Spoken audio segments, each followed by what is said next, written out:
I need it organized. Most of the ministers said, Oga, it's too short. Time is too, you know what I mean? And he made sure that that young boy was not in the room when he said it. They said, no, we can't make it. Oga, maybe you should move the press conference another day or two. So he now told them to send for the boy, and they said it again. I need a press conference. The boy said, no problem, sir. Left that particular venue, went and set up the press conference, and came back about 2 hours later and said, Mr. President is ready. He said, that is exactly why I appointed him. He knows how to deliver. He knows how to solve problems. But some of you, the minute somebody starts to suggest a new idea to you, what do? You start telling them why it's not going to work. Talk to me now. You think I don't know you? Yes. Your children can go get a scholarship. No. In Nigeria, it doesn't really happen. It's only rich people's kids.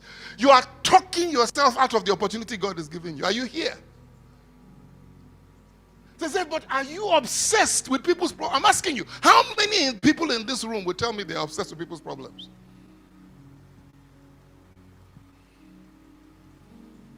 Some of you see those problems every morning.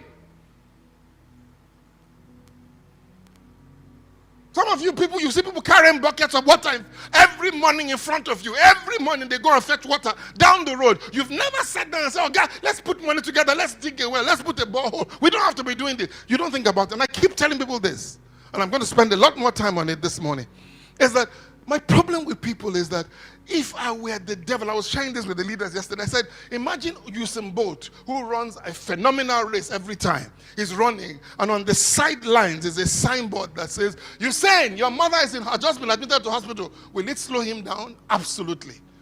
Usain, they're not going to pay you anymore. You've been fired from your job. What is he going to do? He's not going to run as fast as he's going to run. Am I right? What are those signs doing? They're distracting him from running his race. Am I right? The same thing with you.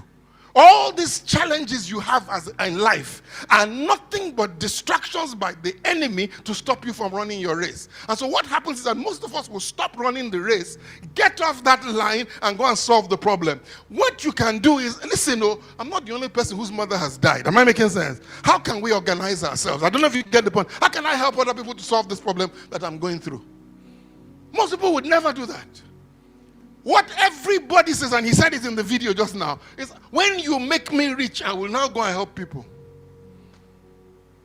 Have you noticed that once you make that promise, then if I were the devil, the most important thing I'm going to do in your life is stop you from becoming rich?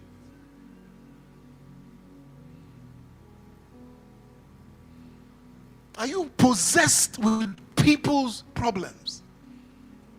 Does it even bother you?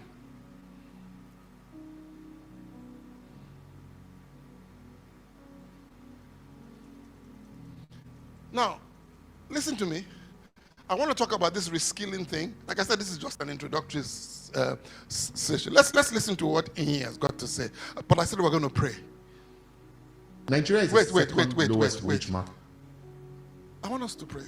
You see, the reason why I want us to pray is because I want you to act on something this morning. You see, this is the problem. I mean, you're going to see it in one of the videos, maybe during the network service. If Pastor Isaac is the vice principal or the most senior teacher in a school, and he has unique skills that he brings to the table, and God has given him insight and so on and so forth, and he doesn't help the school he's in, saying, I will take this secret that I know until I get my own, I promise you, he will never get his own. Bible has already told you that if you're not faithful in another man's business, do you skip over those scriptures? When you see them, do you just walk past and say, this is not for me? Your neighbor has a problem, it doesn't bother you. Your co-worker has a problem, it doesn't bother you. Your office, your company has a problem, it doesn't disturb you. Your church has a situation, you're fine. Oh, I met a man 3 days ago. This young man, his mother died, and every uncle that promised him something abandoned him. He's in America now. He came home. He said, one of them held him and said, your father wanted you to go to this place, I will take care of it. He said, never heard from the man after the funeral. Now, I'm not blaming those people because, listen to me, life happens. Am I making sense? The man may have intended to do it and something happened in his life that turned him off. So please, we're not blaming them. He said when he finally made it in America, he said he was going to find widows in Nigeria to take care of. That he didn't want it to happen to anybody. So he said, but one of the people he had to convince that he had to support widows. As a matter of fact, there's a widow in the house right now that stayed with him for 8 months from Nigeria. He sends money to them every month from America to look after them families. He said one day he finally had to go and confront his wife and said to his wife, honey, I beg you, I must do this thing. I know I must do it. The wife said, whatever God tells you to do, you do.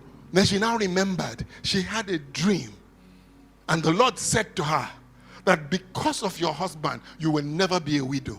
There are things you do that come back to you in ways and manners that you never can understand how they came back to you.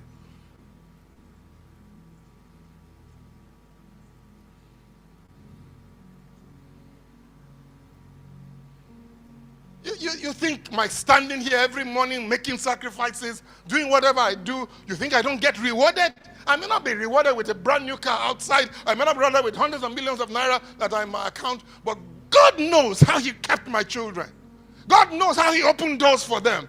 God knows how, you know what I mean? They made it without giving me any wahala. Do you know what that means? We had to fly to San Francisco to go and see our son. He said, we shouldn't worry. He paid the flights, paid for the hotel, even gave me money for the first time in his life. He didn't know I had a bank account in Canada.